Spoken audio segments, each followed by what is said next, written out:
Dans mon expérience, je suis passée par la religion parce que je voulais étudier donc pour la foi, il y avait les religions, tiens, pourquoi les religions?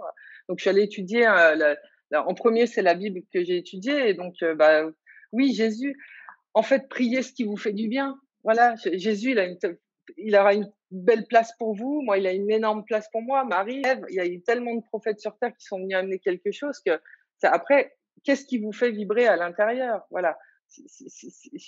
Jésus, moi, quand je fais mes soins, des fois, voilà, je mets une intention. Merci au Christ, voilà, de m'amener la lumière qui est nécessaire à cette personne, hein. Voilà, suivant en fait suivant les croyances des personnes qui viennent me voir, je leur dis: «Est-ce que vous êtes croyants?» Ils me disent: «Oui, non». «Vous croyez en l'univers ou vous croyez en Dieu?» «Bah, je crois plus en l'univers» ou «Je crois plus en Dieu». Bah, là, je leur dis: «Si vous croyez en Jésus, bah, là, pendant le soin, oui, c'est le moment, appelez-le. Il y a plein de belle énergie, ça peut que vous faire du bien. Vous avez mal à la tête, demandez de l'aide aux énergies, à Jésus». Moi, j'ai des gens, je leur ai donné, voilà, ce conseil et à chaque fois qu'ils ont mal à la tête et ben, ils font une prière, au Christ et ça marche. Donc après, quel rapport vous avez avec ces prophètes? C'est chacun trouve son rapport à la foi, en fait. Moi, pour moi, tous ont été nécessaires et tous ont amené un message d'amour, même si Mmh. il a pu être transformé à des moments, il n'est pas venu dans son essence. Il a quand même, ils ont quand même tous amené quelque chose pour que l'humanité, elle évolue.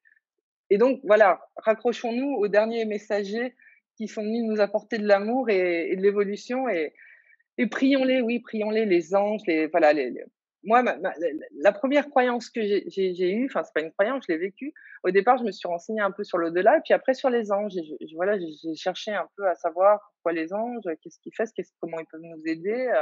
Et donc, j'ai commencé à demander. Donc, on m'avait dit, bah, demande à ton ange une place de parking. Et à chaque fois que tu te déplaces, demande une place de parking. Donc, j'ai dit, bah, écoute, ange gardien, je voudrais une place où j'arrive. Et ça a marché. En fait, aujourd'hui, j'ai plus besoin de le demander parce que c'est vraiment quelque chose qui est ancré en moi. C'est une intention ancrée. Après, à force de faire des intentions, en fait, elles sont ancrées et vous avez plus besoin de les faire. Ça vient en vous.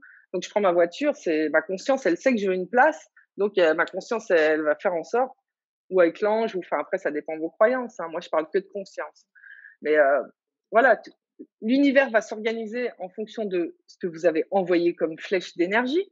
Et donc, les choses, elles vont se créer. Donc, voilà, voilà. Qu'est-ce qui vous parle dans votre cœur? Jésus, les anges, le créateur, l'univers, la conscience, le vivant. Il y a beaucoup de termes, mais chacun se retrouvera dans un des termes que j'ai cités ou d'autres. Mais voilà, tout ça, on s'en fout en vrai. Enfin, entre nous. Tout ça, c'est pas important. C'est important à un moment de notre cheminement. Mais après, ça n'a plus d'importance. Tout est parfait, tout est un, tout est connecté. On est juste les mêmes personnes à la base, mais avec des évolutions différentes. Donc, quand on sait qu'à l'intérieur, on est tous une portion du Christ, une portion du Créateur, une portion de la conscience. Enfin, en tout cas, moi, c'est ce que je pense, hein. Je dis pas que c'est une vérité absolue, mais c'est vraiment comment je le vis. Je le vis comme ça. Donc oui, allez chercher ou pas ce qui vous correspond. Et oui, priez-le, priez-le, priez-le et remerciez-le.